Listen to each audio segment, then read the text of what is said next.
Saya sekarang mau bertanya dalam topik ini. Di dalam visi dan misi Anda disebut kalau rasio pajak dinaikkan menjadi 23%. Dalam simulasi kami, angka itu hampir tidak masuk akal.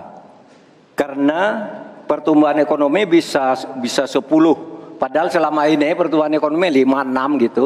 Itu kalau Anda bisa menaikkan rasio pajak sampai segitu bisa 10%. Lalu bagaimana Anda mau menaikkan pajak? Orang mau insentif pajak aja orang tidak ngambil.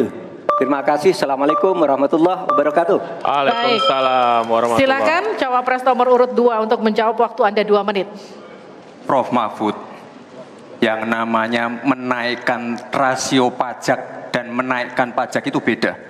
Satu, gimana caranya menaikkan penerimaan pajak atau menaikkan rasio pajak? Saya tadi sudah bilang di segmen sebelumnya, kita akan membentuk badan penerimaan pajak dikomandoi langsung oleh Presiden, sehingga akan mempermudah koordinasi dengan kementerian-kementerian terkait.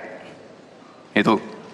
Jadi DJP dan Bea Cukai akan dilebur jadi satu, sehingga fokus dalam penerimaan negara saja, tidak akan mengurusi lagi masalah pengeluaran. Lalu sekali lagi digitalisasi penting. Saya melihat di Kementerian Keuangan juga sudah menyiapkan, tapi mungkin aplikasinya masih pada tahap testing and enrichment. Kita melihat sudah ada core tax system yang akan disiapkan. Ini nanti akan mempermudah proses bisnis, mempermudah proses administrasi, memperbaiki pelayanan pajak. Misalnya sekarang nanti ketika sistemnya itu keluar, ketika kita akan melaporkan SPT tahunan, kita tidak perlu lagi mengisi dan menghitung karena sistemnya sudah pre-populated, sehingga tinggal klik, tinggal konfirmasi, selesai. Mempermudah. Lalu untuk masalah pertumbuhan ekonomi, Pak, tadi saya bicara masalah hilirisasi, bicara masalah investasi. Sekali lagi, Pak, tadi saya baru bicara masalah nikel, kita belum bicara masalah tembaga, boksit, timah, tembaga, bioetanol, bioaftur, biodiesel. Oh, kita kalau serius ya Pak ya, kita benar-benar bisa menjadi raja energi dunia Pak. Tapi kita harus serius dan harus fokus dan harus ada keberlanjutan dan penyempurnaan. Matur nuwun Prof. Mahfud. Harap tenang, kita lanjutkan. Kita beri kesempatan kepada Bapak Mahfud MD untuk menanggapi. Waktunya 1 menit, silakan Ya, Bapak. Mas Gibran yang terhormat, apa sih perbedaan antara penerimaan pajak dan tax ratio? Anda bicara 23%, 23% dari apa ini? Kalau Anda bicara bahwa beda antara penerimaan pajak dan rasio atau tax rasio pajak. Kan kalau persen kaitannya dengan PDB, apa 23% dari APBN atau apa? Kalau 23% dari APBN itu salah. Karena sekarang aja sudah 82%. Dengan tax rasio sekarang hanya 10,5, sumbangan terhadap APBN itu 20%. Saya ingin tanya, 23% itu dari apa? 23% dari PDB atau dari APBN atau apa untuk menaikkan pajak? Hati-hati loh.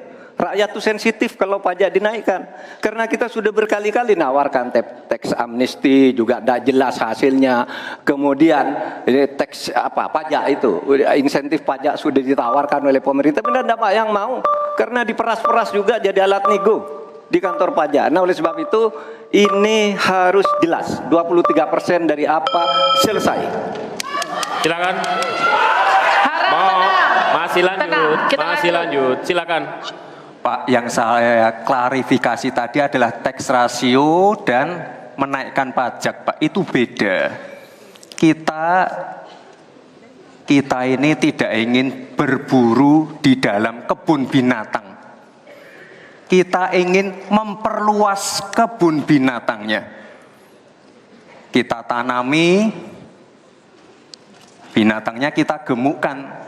Artinya apa? Membuka dunia usaha baru. Sekarang NPWP, yang punya NPWP ini baru 30%. Artinya apa? Kita harus melakukan intensifikasi dan ekstensifikasi. Saya tahu pasti pada negatif thinking. Kita tidak akan memberatkan UMKM yang di bawah omsetnya 500 juta. Pajaknya 0.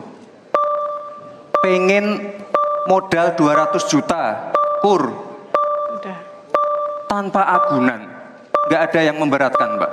Terima kasih. Baik. Baik.